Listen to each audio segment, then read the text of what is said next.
Clinton's health, we're now learning she's been diagnosed with pneumonia. The issue coming to light at a 9/11 memorial event at Ground Zero here in New York. Clinton leaving early.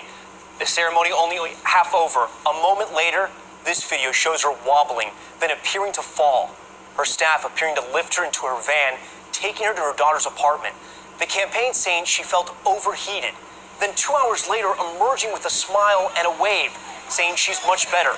But a short time ago, a new statement from her doctor, saying Clinton is recovering nicely, but revealing for the first time she's been diagnosed with pneumonia.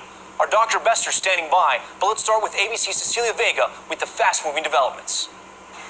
Tonight, that video showing Hillary Clinton leaving New York's 9/11 memorial early. Clinton seen stumbling. As she loses her footing, aides and Secret Service agents surround her. They hold her up and help her into a waiting van and drive her to daughter Chelsea's apartment. But late this afternoon, new revelations about Clinton's health. Her doctor saying she was diagnosed with pneumonia on Friday. Quote, she was put on antibiotics and advised to rest and modify her schedule. At that ceremony, Clinton became overheated and dehydrated. How are you feeling, Secretary? Great. 2 hours after that episode at the memorial, Clinton seen outside daughter Chelsea's home, where she greeted a young girl and avoided questions about exactly what happened. What happened? It's a beautiful day in New York. Clinton wearing those same sunglasses during the morning ceremony. She had been scheduled to attend the entire service. Instead, she stayed for about an hour, and then that episode. At Chelsea's apartment, aides say Clinton played with her grandchildren. And tonight, the 68-year-old Democratic nominee is back home in Chappaqua. This is not Clinton's first health scare.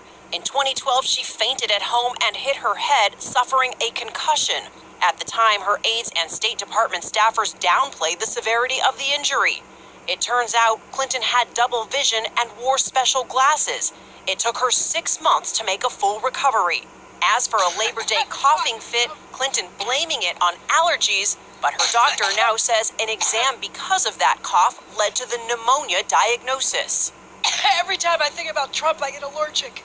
On the campaign trail, Donald Trump turning Clinton's health into a recurring attack line. She doesn't have the strength or the stamina. And you know what? We can be nice and politically correct, and we can say, we don't have the time anymore, folks. And Clinton brushing off those attacks.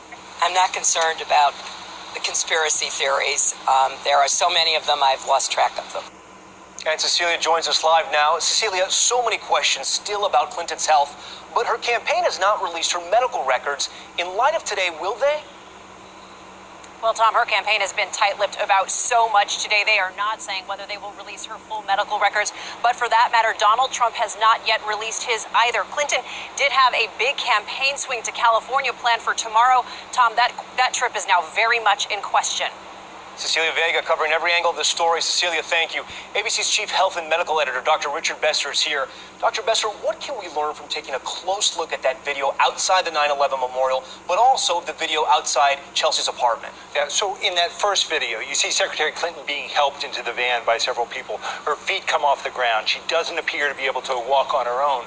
That can be caused by many things, but as a doctor, what I find reassuring is that 2 hours later, she was able to go outside and greet people. Hillary Clinton is 68. How serious is pneumonia for someone her age? Well, pneumonia can be very serious. Some forms are quite ill and land someone in the hospital. Others are mild, and some are even contagious. It is quite relevant to what happened today at the memorial, but it clearly hasn't been enough to keep her off the campaign trail. Dr. Besser, thank you. That incident this morning wasn't her first stumble this weekend. She was already on defense after referring to half of Trump's supporters as, quote, a basket of deplorables.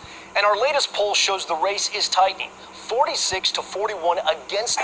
Several news organizations speculated that Dr. Drew Pinsky's HLN show was canceled because of his recent comments about Hillary Clinton's health. However, according to SFGate, the Wrap has learned that the decision to end the Dr. Drew on call was made several weeks ago and is unrelated to his controversial comments. She released her medical records some time ago.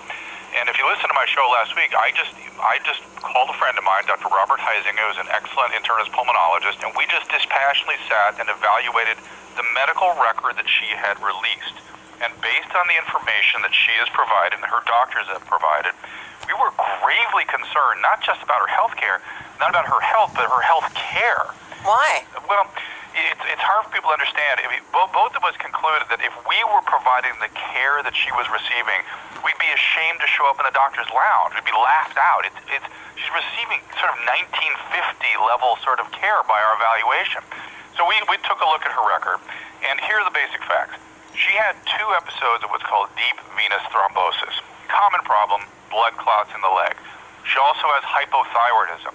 And she'd been treated for hypothyroidism with something called Armour thyroid, which is very unconventional and something that we used to use back in the 60s. And both he and I went, that's weird.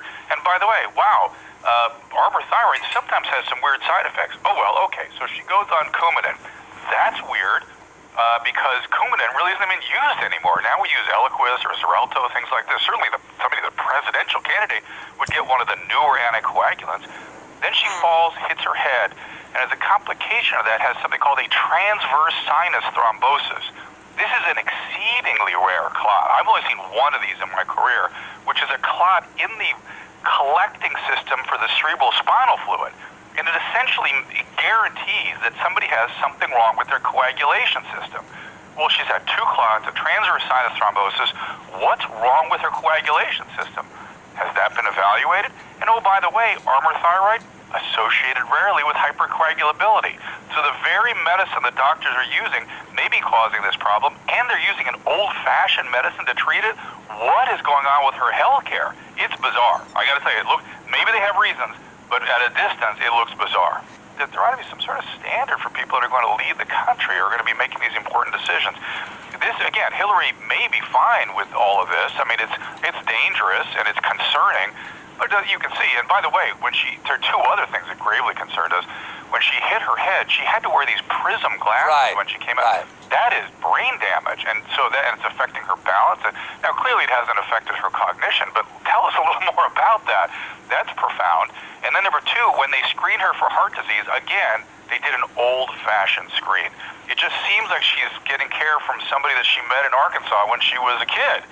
And you gotta wonder. It's not so much that her health is a grave concern.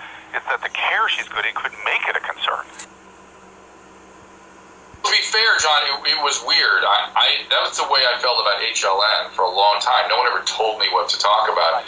But it was interesting when the heat went up during the campaign. Suddenly that seemed to change a little bit. It did. And it got very uncomfortable. And I was surprised. Yeah, there was that situation there where all you did was comment on what you observed as a physician for many years. And I would argue, one of the best known physicians in the world. Your brand has been a big brand for a long time. And all you did was make an innocuous comment. And look, full disclosure, you and I had that conversation. We all had dinner after I was on your show one night. We had that comment, I don't know, about a month or so before we talked about situations with Hillary's health. And I had said to you, some of my law enforcement sources had seen certain things. And then you said nothing more on air, in my opinion, than other people were saying. Well, no.